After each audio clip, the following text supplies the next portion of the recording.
semuanya, welcome to Anggi TV, tempat kita santai sambil membahas tentang investasi.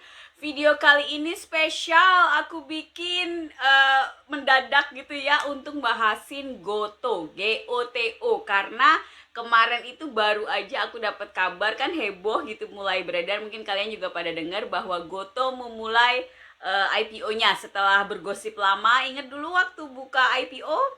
Nah, terus sekarang akhirnya Goto IPO juga. Saya pikir tadinya hoax, guys, karena nggak jadi-jadi, udah ngomong, wah, udah berbulan-bulan gitu kan. Tapi ternyata, yang ditunggu datang juga. Ternyata dia akhirnya IPO dan mau aku bahas di video kali ini karena aku tahu kalian pada kepo. Dalam video ini yang mau aku bahas tuh ada 3 hal ya. Yang pertama itu tentang Gotonya sendiri, apakah ini layak beli gitu. Terus yang kedua, view umum aku tentang saham-saham IPO gitu. Jadi untuk kasih kamu konteks. Terus yang ketiga tentunya kalau kamu mau beli, tips dari aku apa gitu kan. Jadi nggak usah lama-lama pembukaannya, ayo aja kita mulai ke bagian pertama. Bagian pertama dari video ini seperti aku bilang, kita mau bahas tentang Goto. Pertanyaan $1 million question gitu kan. Apakah Goto itu layak beli Mbak Anggi gitu. Nah, ini aku mau bahas beberapa hal yang aku rekap dari ya berbagai sumber sih gitu. Jadi yang pertama itu pendapat saya tentang Goto. Goto pribadi itu terdiri dari, jadi kalau kamu beli saham Goto ini, sebenarnya di Goto itu isinya tuh ada 3 perusahaan, yaitu Gojek, Tokopedia, dan GoTo Financial. Seperti yang kita tahu, Gojeknya itu kan concern di abang Gojek lah ya, biasa Gokar, Gojek gitu, GrabFood. GoFood. Terus kalau GoTo Finansialnya kan lebih ke GoPay-nya, dan Tokopedia ya udah tau lah ya, marketplace saingannya Buka, yang sebenarnya aku mempertanyakan apakah Buka itu masih eksis karena aku udah lupa kapan terakhir aku pesen barang dari Buka. But anyway, menurut aku Tokopedia kan market share-nya lumayan. Jadi kalau kamu beli Goto ini, sebenarnya isinya Goto itu ada 3 perusahaan. Nah, seperti yang banyak beredar gitu ya, harganya itu di book building itu kan 316 sampai 346 per lembar saham gitu. Kamu bisa pesen, nanti aku ajarin kalau mau pesen gimana di belakang biar nggak ngulang-ngulang, oke? Nah, view aku secara bisnis Goto ini gimana? Menurut aku Goto ini sebenarnya bagus ya, cukup lumayan. Gojeknya kan bagus, GoFoodnya jalan jelas lah ya gitu kan. Terus GoCar juga bagus gitu kan. Terus joinannya sama Tokopedia, which is menurut aku Tokopedia juga cukup lumayan. Walaupun di sisi yang lain sebenarnya kalau kita mau challenge gitu ya, mau kita tantang, Shopee itu juga saingan yang cukup berat kan.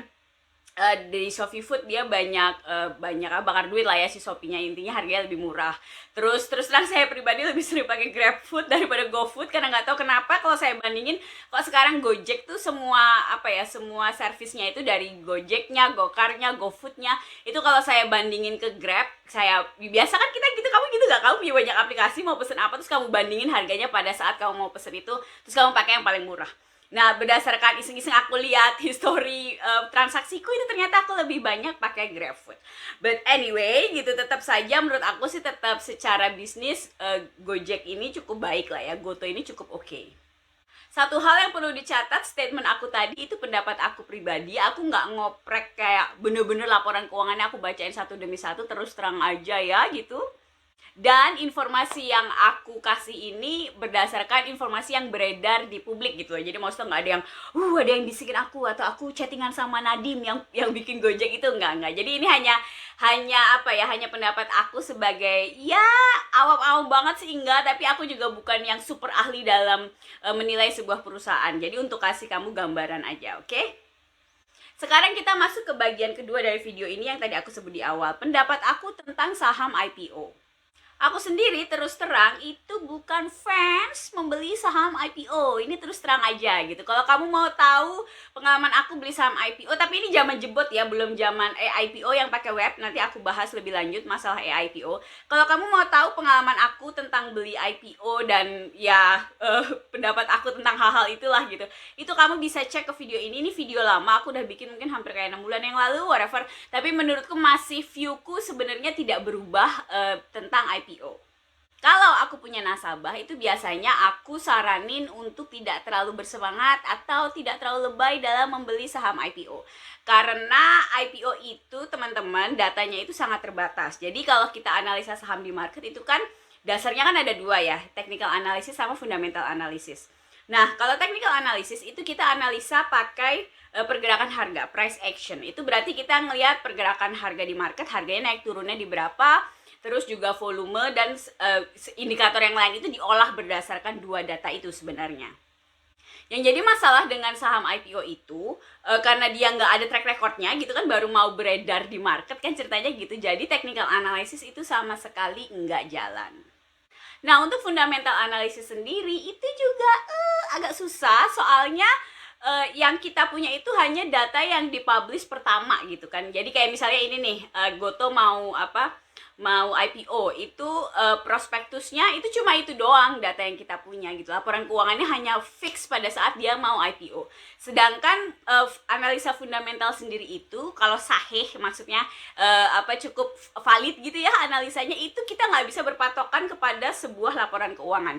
Kita paling nggak, kalau teman saya yang ahli fundamental analisis sampai dia bikin buku bla bla segala macam, itu sih dia biasanya ngelihat 3 sampai 5 tahun ke belakang. Jadi kebayangan ada berapa quarter gitu. Jadi dilihat per quarternya gimana progresnya.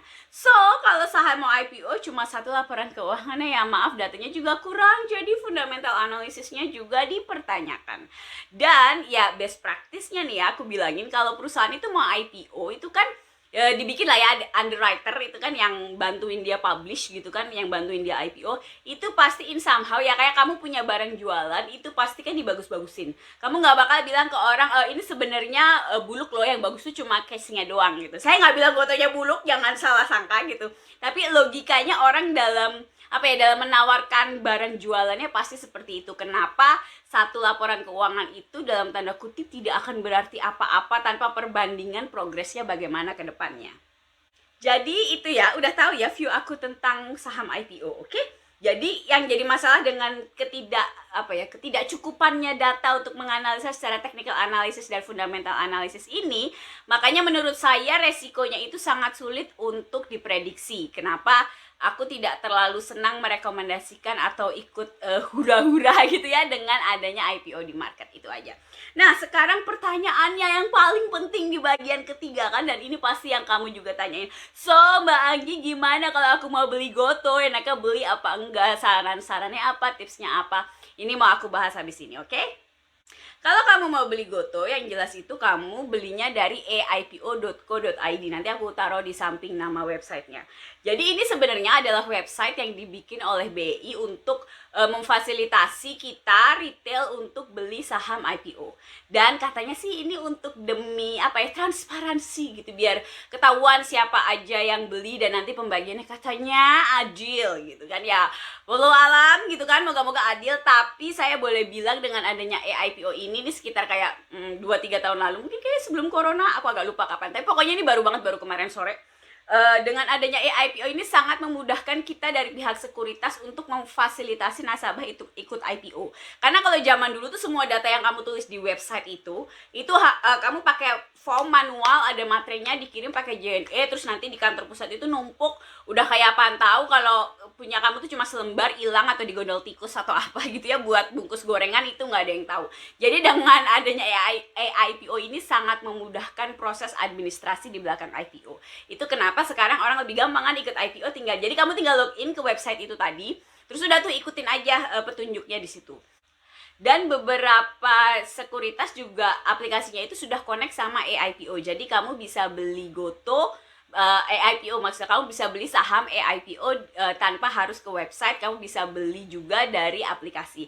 Dan tentunya RHB yang saya wakili juga udah bisa connect. Jadi kalau kamu mau buka akun RHB, hubungi aku. Oke, chat, ada IG ku. Oke, sudah cukup Anggi promosinya. Ayo kita kembali ke topik video, oke? Nah, saran buat aku nih ya, kalau kamu mau beli Goto, pertama tolong belinya dikit aja. Jangan kamu tuh langsung bersemangat kan ini, wah katanya bagus, keren, hype-nya itu gitu kan, di market semua orang ngomongin Goto, terus kamu jual rumah, jual mobil dengan segala macem, untung leher nggak dijual gitu kan, langsung duitnya kamu masukin untuk beli Goto. Itu jangan, karena gimana pun saya pribadi tetap tidak percaya dalam tanda kutip kalau ada kehebohan yang heboh, yang hype gitu ya di market, kayaknya keren, itu kamu harus semakin tidak bersemangat. Kalau kamu ikut bersemangat ya itu perhebohan itu dibikin supaya kamu ikut semangat, sehingga kamu masukin duit kamu ke ke saham tersebut tanpa akal sehat.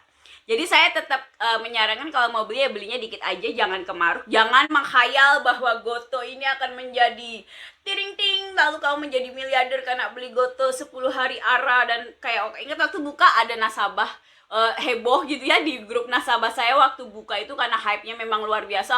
Wow, kalau 10 kali ARA maka harganya jadi segini, uang 1 juta jadi segini.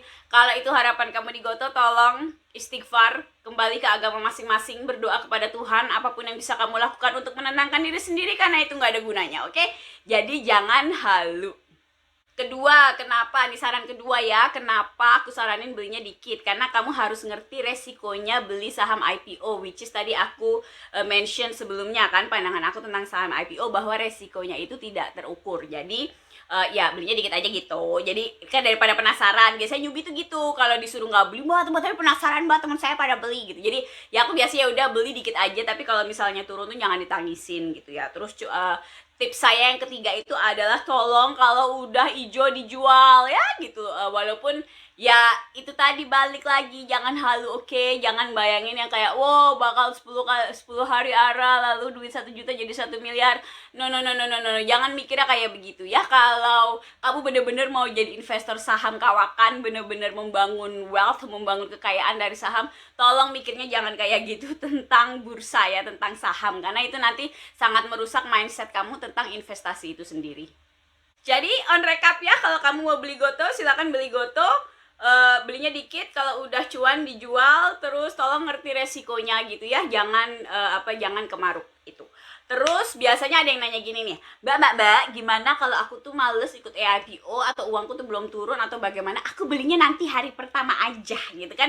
Banyak yang mikir kayak gitu, daripada aku pusing-pusing ikut IPO nggak jelas, nanti aku lihat sikon di hari pertama atau hari kedua gitu ya, terus aku beli on the spot gitu kan, langsung beli di market ketika Goto ini sudah melantai. Kalau itu adalah planning kamu, aku bilangin balik lagi, kamu harus nonton videoku tadi yang tentang resiko beli IPO itu, karena balik lagi resikonya tidak terukur, oke? Kalau kamu beli pada saat dia baru melantai, apalagi kamu newbie, saya dengar sih katanya memang ada orang yang spesial bisa menganalisa saham baru IPO bla bla bla dari bid offer dan segala macam. Dan saya pribadi terus terang tidak bisa menganalisa karena memang tidak tertarik gitu ya, tidak tertarik belajar terus terang. Tapi kalau kamu newbie beneran lalu berpikir hanya kau pikir kamu smart karena belinya di hari pertama aja, jadi nanti aku ikut arahnya aja, nggak usah pusing ikut EIPO.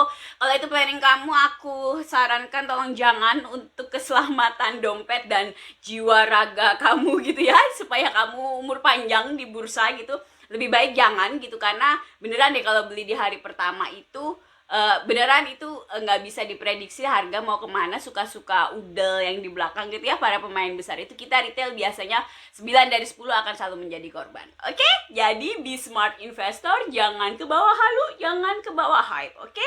Gimana menurut kamu paparan aku di video ini? Apakah berguna? Ngasih kamu inspirasi untuk ngambil keputusan mau beli Goto atau enggak? Share di bawah, dan jangan lupa sebarkan video ini ke teman-teman kamu karena aku tahu lagi pada heboh mikirin Goto. Oke? I'll see you in the next video. Okay, ciao.